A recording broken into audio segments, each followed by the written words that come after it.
On August 3rd, 2025, at Golden Gate Park in San Francisco, the place where the Grateful Dead cut their teeth 6 decades earlier, Bob Weir played his final song. It was Touch of Grey, the same tune that opened Jerry Garcia's final show in 1995. TMZ 5 months later, on January 10th, 2026, Bob Weir, the rhythm guitarist who helped create the Grateful Dead at age 17 and spent the next 60 years keeping their music alive, passed away peacefully at age 78. He'd beaten cancer, only to succumb to underlying lung issues. He often spoke of a 300-year legacy, determined to ensure the songbook would endure long after him. TMZ, this is the story of the boy who met Jerry Garcia on New Year's Eve 1963 and changed American music forever. A man who spent 6 decades on the road, who kept playing when others stopped, who turned the Grateful Dead from a band into a multi-generational family, and who finally set off on one last journey home. Background context: 0485 430.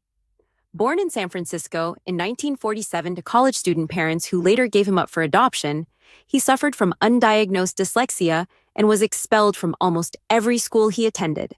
Bob Weir. Robert Hall Weir was not a model student. He struggled with reading, got kicked out of nearly every school, and by 16 years old was wandering the streets of Palo Alto on New Year's Eve, looking for somewhere to belong. On New Year's Eve in 1963, while wandering the streets of Palo Alto, looking for a club that would admit him though he was just 16, Weir heard banjo music being played in Dana Morgan's music store. Inside, he met Garcia and played with him all night. The band they decided to form by morning was called Mother McCree's Uptown Jug Champions. Bob Weir Jerry Garcia was 21. Bob Weir was 16. They played music together until the sun came up, and by morning they'd decided to form a band. That decision, made by a dyslexic teenager who couldn't stay in school and a banjo player 5 years his senior, would change the course of American music. Originally a jug band, the group was inspired to move towards rock and roll by the Beatles' success. By 1965, they'd changed their name to the Warlocks, then Grateful Dead, just as the San Francisco counterculture scene was looking for local acts to lead the charge. Bob Weir. The Dead's first show in December 1965 was at one of Scene Fulcrum Ken Kesey's infamous acid tests in San Jose. They would become something of a house band for the events, and also play at the legendary 1966 psychedelic rock weekender Trips. Owsley Stanley, who supplied the LSD for such events, became their financial backer. Bob Weir. At 17 years old, Bob Weir was the youngest member of the Grateful Dead, playing rhythm guitar alongside Jerry Garcia's lead, Ron Pigpen McKernan's keyboards and vocals, Phil Lesch's bass, and Bill Kreutzmann's drums. Bob Weir spent the first 30 years of his long, strange trip happily playing a supporting role in the Grateful Dead, offsetting and complementing the whims and idiosyncrasies of Jerry Garcia, Rolling Stone. And for the next 3 decades, that's exactly what he did. While Jerry Garcia became the face of the Dead, the spiritual center, the guitar hero, Bob Weir was the rhythm guitarist, the vocalist on songs like Sugar Magnolia and Truckin', the dependable presence who showed up night after night to do the work. The Grateful Dead years, 430H, 8, Jarte. The Grateful Dead weren't just a band, they were a cultural phenomenon. They played over 2,300 concerts between 1965 and 1995. They encouraged fans to tape their shows and trade recordings, creating a massive archive of live performances.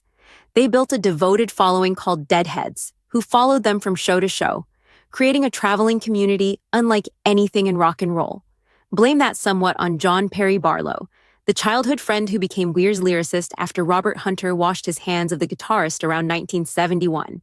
Barlow didn't aim for the poetry of Hunter, although he could muster a true sense of grace, as he did on Cassidy, a roundabout tribute to the beat legend Neil Cassidy, who once was a roommate of Weir's. Rolling Stone Bob Weir wrote or co-wrote many of the Dead's most beloved songs: Sugar Magnolia, Truckin', Playing in the Band, One More Saturday Night, Cassidy, and Weather Report Suite. As the voice behind many of their most beloved tracks such as the autobiographical Truckin', Playing in the Band, and Sugar Magnolia, Weir became pivotal in maintaining the band's profile and legacy. Bob Weir. Both Weir's guitar, Original, mesmerizing, surprising, with distinctive chord voicings, and confident lead vocals were constants throughout the Dead's long, strange trip. Rolling Stone. His rhythm guitar style was influenced by jazz, particularly pianist McCoy Tyner, incorporating complex chord voicings that sounded more like keyboard work than traditional rock guitar. But the Dead's journey wasn't easy. Along the way, they were plagued with the loss of band members, particularly keyboardists, to alcohol and drug issues. But it was only following Garcia's death in 1995 that the group disbanded. Bob Weir. When Jerry Garcia died on August 9th, 1995, many assumed the Grateful Dead was over. Bob Weir was 47 years old. He'd spent more than half his life in the Dead. What would he do now? Keeping the music alive. 8. Saukaduran. 11. 30. Weir became pivotal in maintaining the band's profile and legacy in the decades that followed, performing their songs with his own bands, Rat Dog and Further, and joining his former bandmates for numerous reunions. Bob Weir. Bob Weir refused to let the music die. He formed the other ones with Mickey Hart, Phil Lesh, and Bill Kreutzmann. They later shortened the name to The Dead. He fronted his own band, Rat Dog, for over a decade. He formed Further with Phil Lesh. He created Bobby Weir and Wolfbrows, performing stripped-down, often orchestral versions of Grateful Dead songs. He enjoyed a solo career too, encompassing the well-regarded Ace, 1972, and often overlooked Heaven Help the Fool, 1978, a kind of Dead spin on California pop featuring producer Keith Olsen, Fleetwood Mac, and the cream of the studio crop of musicians, including David Foster, Bill Champlin, Waddy Wachtel, David Paich, Mike Porcaro, Tom Scott, and Nigel Olsson and Dee Murray of the Elton John Band. Rolling Stone.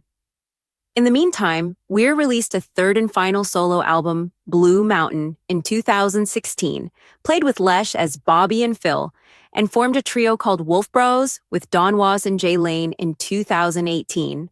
Bob Weir. There's a world of difference between the refined dignity of Blue Mountain, the Josh Ritter-assisted 2016 album that turned out to be Bobby's last, and the loose-limbed mess of Kingfish, the first of a series of extracurricular projects that kept him busy during downtimes with the Dead. Rolling Stone. But the most important incarnation came in 2015, Dead and Company, featuring Bob Weir, Mickey Hart, and Bill Kreutzmann from the original Dead, joined by guitarist John Mayer, bassist Otail Burbridge, and keyboardist Jeff Chimenti. This unlikely partnership, the 68-year-old Weir and the 38-year-old pop rock star John Mayer, became one of the highest-grossing touring acts in America. This incarnation appeared around the time the Grateful Dead experienced one of its periodic revivals, this one fueled by their Fare Thee Well 50th anniversary concerts and by indie rockers championing the band, a trend that culminated in the 2016 tribute album Day of the Dead, directed by The National. Rolling Stone Dead and Company introduced a new generation to the Grateful Dead's music. They played massive tours, residencies at cutting-edge venues like the Sphere in Las Vegas, and continued the Dead's tradition of improvisational, unique performances where no two shows were ever the same. The final chapter, 11:30, Stunde fjern. Bobby's final months reflected the same spirit that defined his life. Diagnosed in July, he began treatment only weeks before returning to his hometown stage for a 3-night celebration of 60 years of music at Golden Gate Park. Those performances, emotional, soulful, and full of light, were not farewells, but gifts, another act of resilience. An artist choosing, even then, to keep going by his own design. TMZ in July 2025, Bob Weir was diagnosed with cancer. He was 77 years old. Dead and Company had scheduled 3 shows at Golden Gate Park for August 3, 2025 to celebrate the Grateful Dead's 60th anniversary. Most people would have canceled. Bob Weir began cancer treatment and showed up to play. The last time I saw Bobby was at Dead 60. We had a nice laugh backstage. Then I went and hung out with him and his beautiful family on his bus. I could tell his health was not what it used to be. NBC News. This is from a fan who attended those final shows, noticing that something was off. Bob looked gaunt, was moving slower. The concert took place in San Francisco's Golden Gate Park, where the Dead cut their teeth 6 decades earlier. The last tune he played was Touch of Grey, which famously opened Jerry Garcia's final show in 1995. TMZ. The symmetry is haunting. Jerry Garcia's final show in 1995 opened with Touch of Grey. 30 years later, Bob Weir's final show closed with it. The chorus goes, "We will get by, we will survive." And Bob Weir did survive for 5 more months. He beat the cancer, but on January 10, 2026, he succumbed to underlying lung issues, passing peacefully at home, surrounded by his wife Natasha and daughters Monet and Chloe. It is with profound sadness that we share the passing of Bobby Weir. He transitioned peacefully, surrounded by loved ones, after courageously beating cancer as only Bobby could. Unfortunately, he succumbed to underlying lung issues. TMZ. In the red rose-lined wake of Bobby Weir's passing, his fans and followers have flocked to the streets of San Francisco, particularly its historic Haight-Ashbury district, to share in community, memories, and music, as they honor the late artist and his enduring impact on the Golden City. NME. On Saturday evening, New York's Empire State Building was lit up with the colors of tie-dye. Rolling Stone. From coast to coast, America mourned Bob Weir, the boy who couldn't stay in school, the teenager who met Jerry Garcia on New Year's Eve, the rhythm guitarist who spent 60 years keeping the music alive. His actual achievements. For Einstage, 16 Gauss. Let's be clear about what Bob Weir actually accomplished in his 78 years. He was a founding member of the Grateful Dead, one of the most influential and successful touring bands in American history. They played over 2,300 concerts, sold over 35 million albums, and created a multi-generational community of Deadheads that continues to this day. He wrote or co-wrote some of the Dead's most enduring songs: Sugar Magnolia, Truckin', Playing in the Band, One More Saturday Night, Cassidy, Weather Report Suite, and many others. He pioneered a unique rhythm guitar style influenced by jazz, with complex chord voicings that became instantly recognizable and widely imitated. After Jerry Garcia's death in 1995, he became the primary keeper of the Dead's flame, forming multiple bands and touring relentlessly to ensure the music stayed alive. He received a Grammy Lifetime Achievement Award, was inducted into the Rock and Roll Hall of Fame, and received Kennedy Center honors. In his later years, Weir served on the board of numerous foundations for such disparate causes as voter registration, environmentalism, promotion of the arts and sciences, and music education. A longtime vegetarian, he also advocated passionately for animal rights. Rolling Stone. He was appointed a United Nations Goodwill Ambassador for his efforts to fight climate change. Weir's impact on subsequent generations of American rock music was perhaps best evinced by a 2015 Dead tribute box set compiled by the National's Bryce Brothers, Day of the Dead. The set featured contributions from a vast array of intergenerational acolytes, including the Flaming Lips, Sharon Van Etten, Bob Weir, and dozens of other contemporary artists who grew up on the Dead's music. He was married to Natasha for 26 years and raised 2 daughters, Monet and Chloe. He built a family while maintaining one of the most demanding touring schedules in music. Bigger Lessons, 1609 to 1715. What can we learn from Bob Weir's life? First, you don't have to be the lead to be essential. Bob Weir happily played rhythm guitar while Jerry Garcia took the solos. He sang some songs, Jerry sang others. There was no competition, no ego battles. Weir understood that supporting roles are just as important as starring roles, and he played his part with grace for 30 years. Second, resilience matters more than talent. The Grateful Dead lost members to drugs and alcohol. They faced financial struggles, critical dismissal, and the constant pressure of being a touring band. But Bob Weir showed up. Night after night, year after year, decade after decade. He showed up and did the work. Third, legacy is built through dedication, not just brilliance. Jerry Garcia was the genius, the virtuoso, the one whose solos could transport audiences to other dimensions. But it was Bob Weir who kept the music alive for 30 years after Garcia died.